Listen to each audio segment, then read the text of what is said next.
She doesn't have a name in any surviving record. None of them do. But we know she was there, somewhere in that line of women being roped together in the smoke, because Roman soldiers didn't leave survivors standing free, not after a revolt like this one. Somewhere behind her, a burned settlement was still smoldering, and ahead of her lay a road that led away from everything she had ever known.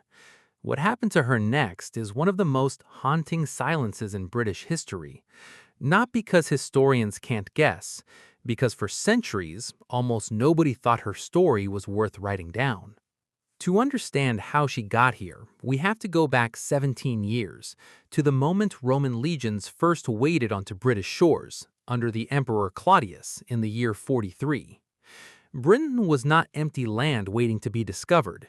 It was a patchwork of Celtic kingdoms, ruled in places by powerful women as well as men, women who held land, commanded loyalty, and negotiated as equals with Rome, at least for a while. One of them was Boudica, queen of the Iceni, and it's her story and the story of her daughters that pulls back the curtain on what conquest actually meant for the women of Roman Britain. When Boudica's husband died, Rome moved to absorb his kingdom outright. According to the historian Tacitus, writing decades later but drawing on eyewitness testimony, Boudica was publicly flogged and her daughters were raped by Roman agents. It is one of the only assaults on a specific, named British woman that ancient sources describe in any detail, and it is recorded exactly because it triggered a firestorm. Boudica raised an army. Whole Roman settlements were burned to the ground, and for a moment it looked as though Britain might throw Rome back into the sea entirely. It didn't happen. The revolt was crushed, brutally, somewhere along a road in the Midlands in the year 61. Tacitus claims tens of thousands of Britons died in the final battle and its aftermath, a figure most historians today treat with real suspicion. Ancient writers loved big numbers. But even a fraction of that number tells us something Rome rarely bothered to record. What happened to the women who survived the killing?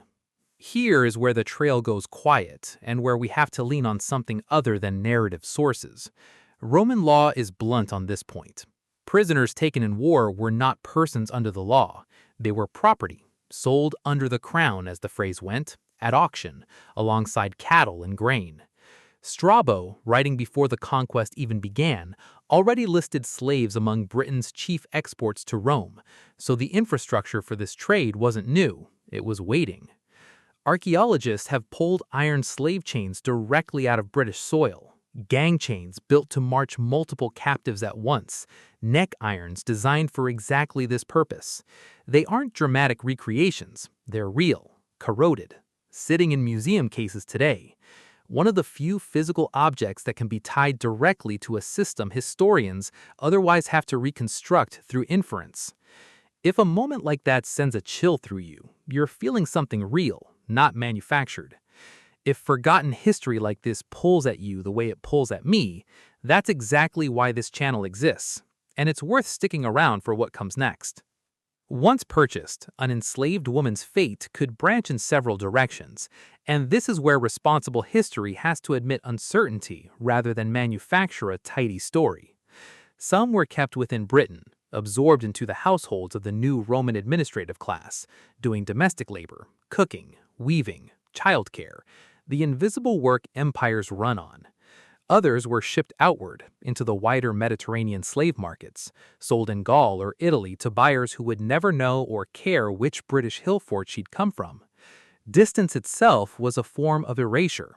A woman taken from her homeland and sold 3 provinces away had effectively vanished from the world she knew, and there was no path back.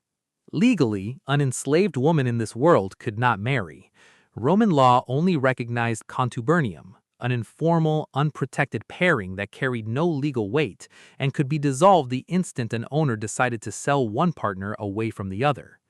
Children born to enslaved women inherited their mother's status automatically, regardless of who the father was, which meant sexual exploitation by an owner didn't just violate a person, it manufactured the next generation of the enslaved.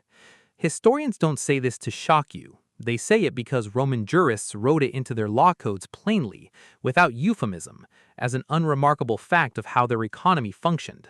There is also the quieter question of what daily survival actually looked like away from the drama of chains and auctions. Most enslaved women in Roman Britain were not sold abroad at all.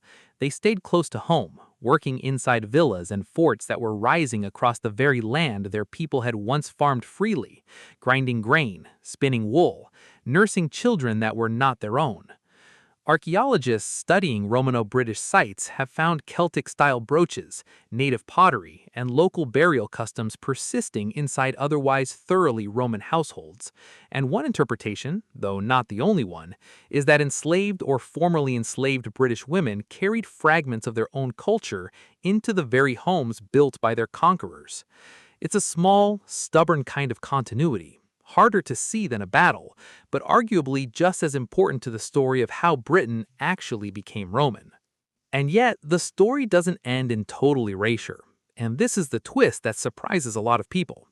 Manumission, the formal freeing of a slave, was common enough in Roman practice that freed women appear regularly in inscriptions across the empire, sometimes even commemorated by their former owners, who had by then become husbands.